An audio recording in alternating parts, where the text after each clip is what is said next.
Adam Taxin doing a supplement for High 95 Radio with a legend, originally here in Philadelphia, Bartram High School, as well as a distinguished career not only from Winston-Salem State College, but the Baltimore Bullets and the New York Knicks, both only about 100 miles from Philadelphia.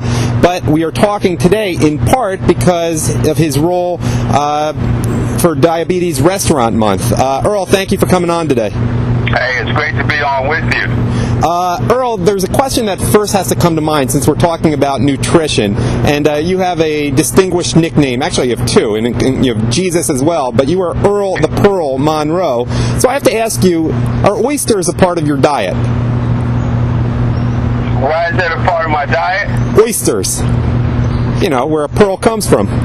Oh, it's interesting because, I've had a lot of nicknames throughout my career, and obviously this is one that stuck. A lot of them from Philadelphia I can't say on the air, but the pearl came from when I was at Winston-Salem State in my senior year, and for the first 10 games of the season I was averaging close to 50 points a game.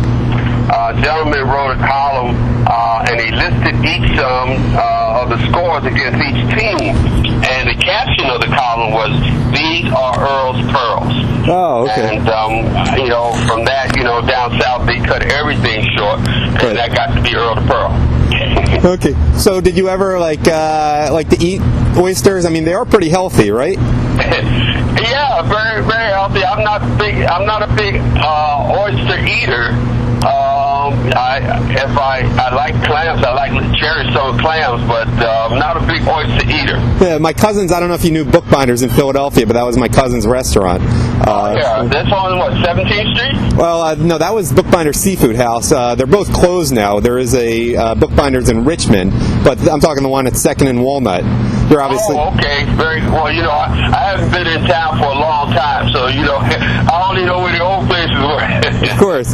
But let's talk a little bit about your health and healthy eating. You came, I guess it was 1998 or so, 14 years ago, when you were diagnosed with type 2 diabetes. Was that a big shock to you, or something that ran in your family, etc.? Well, it was a big shock to me because, having been an athlete and having been out there, being very, very active, I never thought anything like that could happen to me. But my father had diabetes and died from complications of it, but I never attributed that to something that would, I would eventually have. After my wife insisted that I go to the doctor, I found out that I did have type 2 diabetes, and at first it didn't really resonate that much to me, but then after talking to him, he told me that people with diabetes are 2 to 4 times more likely to suffer from heart disease or stroke than people without diabetes, and I think that was one of the things that gave me a real wake-up call and helped me to change my lifestyle in terms of how I was eating and things of that nature. And while I'm out here on the road, and the things that I do out here with the Diabetes Restaurant Month program, is that I try and help people, at least tell them that they need to talk to their doctors and try to discuss a plan and set goals for what we call the ABCs of diabetes, which is your blood sugar, your blood pressure, and your cholesterol. And I'm actually here, in Philadelphia because we've actually challenged 11 local restaurants to come up with diabetes-friendly and heart-healthy dishes. And I'll be visiting a full plate cafe later on today to sample their diabetes-friendly Brussels sprout salad. Now, I'm curious about your particular role as an ex-athlete. Obviously you're a large man, so there may be some risk there too. But do you think athletes may be particularly at risk because you go from so active, throughout your whole life to retiring and then not being that physically active? Is that a particular risk? And then there's also obviously the banquet circuit. If you're a very popular ex-athlete, you go out to dinner a lot. I mean, were those factors in your case as well? Well, I think a lot of times, as an athlete, you're on the road a lot. And what happens is you take a meal as you can get it. You're getting your french fries, you go to Burger King, you go to McDonald's, cookies or whatever. And a lot of times those meals aren't exactly, diabetes friendly. Right. So consequently, you start, your blood pressure starts to get high, your cholesterol and so forth, and all of a sudden you find yourself a little sick. And that's one of the things that we do with the Merck Diabetes Restaurant Month program. We try and educate people with type 2 diabetes about how to go out and order healthy options when they go out. So if I'm at a restaurant, first of all, I ask the waiter, how the meal is prepared. Is it cooked in butter or anything like that? If there's French fries or if there's rice, substitute those with maybe a salad or steamed veggies. And, try and do anything to help help you, count your carbohydrates and things of that nature.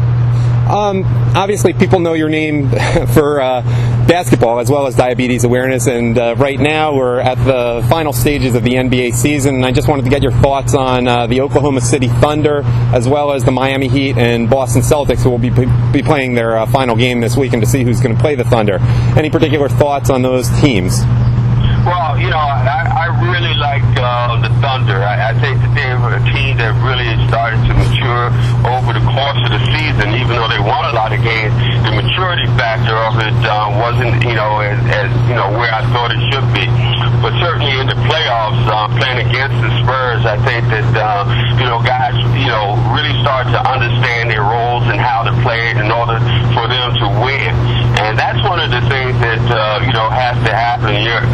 Even though guys can do a certain amount of, be superstars, sometimes some guys have to sacrifice their abilities to make sure that everybody else, plays their part in winning. So I was happy to see that, they did win the Western. In the East, actually I predict Miami in the East, and I actually picked Oklahoma in the West, but, Miami hasn't really held up, their bargain. They've been floundering a lot, but I think that with the last game they had last night and the way they played, if they come out and play that aggressive type of basketball again, they'll be able to beat the Celtics. And next week we'll be looking at Miami, Oklahoma, the finals.